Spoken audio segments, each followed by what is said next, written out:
तो पहली चीज़ तो ये कि ये समझना चाहिए कि वेव्स क्यों आती हैं, और जो कोविड है या कोरोना वायरस है वो एक रेस्पिरेटरी वायरस है, and it is well known कि रेस्पिरेटरी वायरसेस में चाहे वो इन्फ्लुएंजा हो चाहे कोरोना हो, उसमें जब पैंडेमिक होता है तो यूजली वेव्स आती हैं। और ये स्पेनिश फ्लू जो 1918 में हुआ तब भी ये देखा गया, जब हमने H1N1 स्वाइन फ्लू का पैंडेमिक देखा 2009 में तो भी ये देखा गया।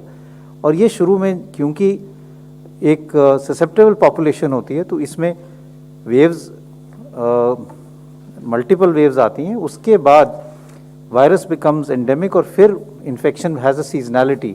जैसे अगर हम H1N1 की बात करें तो अब उसमें जो केसेस कुछ हद तक बढ़ते हैं वो मानसून के महीने में बढ़ते हैं या सर्दियों में बढ़ते हैं, और उस टाइप की एक सीजनैलिटी वायरस की स्प्रेड में आ जाती है। और ये इसलिए आती है कि जब large part of the population either by vaccination or by natural infection has immunity. लेकिन ये वेव शुरू में क्यों आती हैं? एक तो वायरस के कारण हो सकती हैं कि वायरस कुछ हद तक चेंज करता है और वो न्यू वेरिएंट्स आ जाते हैं, जैसे हमने अल्फा और डेल्टा वेरिएंट देखें जो ज़्यादा इन्फेक्शियस थे। लेकिन also it is because of human behaviour, और ये 1918 में भी देखा गया। और 1918 का अगर हम डेटा देखें तो second wave was the most biggest wave, maximum deaths and cases happened in the second wave. लेकिन उसके बाद there was a smaller third wave also.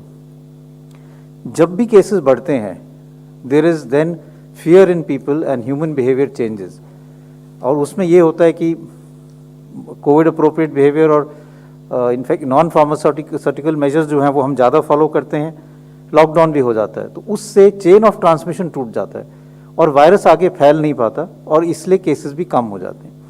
लेकिन जैसे हमारे केसेस कम होते हैं तो अनलॉकिंग शुरू हो जाती है, और अनलॉकिंग के साथ ह्यूमन बिहेवियर फिर चेंज हो जाता है, और लोग ये सोचने लगते हैं कि अब वायरस जो है अब हमारे यहाँ नहीं है, या इसमें कोई अब इतना इन्फेक्शन नहीं होगा, और फिर भीड़ इकट्ठी होने लगती है, मास्क लगाना कम हो जाता है, और उसके होने से वायरस फिर कम्युनिटी में फैलना शुरू हो जाता है, और उससे फिर एक नई वेव बनती है। इसलिए अगर हमें अगली वेव्स को रोकना है तो हमें कोविड अप्रोप्रिएट बिहेवियर बहुत एग्रेसिवली फॉलो करना पड़ेगा, जब तक हम ये ना कह पाएँ कि now significant number of our population is vaccinated. क्योंकि जैसे मैंने कहा कि जब हमारे यहाँ पे इनफ पीपल आर वैक्सीनेटेड या नेचुरल इम्यूनिटी हो जाएगी then these waves will stop.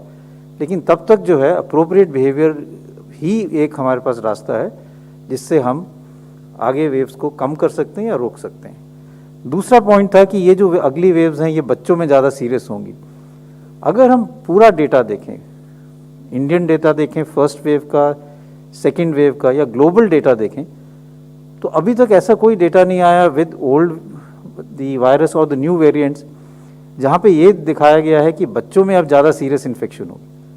अगर हम सेकेंड वेव का डेटा भी देखें तो जो भी बच्चे एडमिट हुए थे हॉस्पिटल में 60 to 70% जो बच्चे एडमिट हुए थे दे वर दोज विद कोमॉर्बिडिटीज़, या तो उनकी इम्यूनिटी कम थी, या कुछ ऐसे बच्चे थे जो कीमोथेरेपी पे थे। जो हेल्दी बच्चे थे उनको माइल्ड इलनेस हुआ and they recovered without hospitalisation. इसलिए अभी कोई एविडेंस ऐसा नहीं है कि अगर वेव आएगी तो सीवियर इलनेस बच्चों में करेंगी। और चाहे हम इंडियन डेटा देखें चाहे ग्लोबल डेटा देखें, और कई पार्ट्स ऑफ द वर्ल्ड में अभी भी कई केसेस आ रहे हैं, नए वेव चल रहे हैं, लेकिन उसमें कभी अभी तक भी ऐसा कोई डेटा नहीं आया कि बच्चों में ज़्यादा सीरियस इन्फेक्शन होती है। तो I don't think that we will have any serious infection in the future in children. और अगर हमें अगले वेव्स को रोकना है तो ये हम सबके हाथ में है। अगर हम कोविड अप्रोप्रिएट बिहेवियर बना के रखेंगे, भीड़ नहीं इकट्ठे होने देंगे, चेन ऑफ ट्रांसमिशन को तोड़ेंगे, तो हमारे लिए आगे के लिए वेव्स नहीं बनेंगे।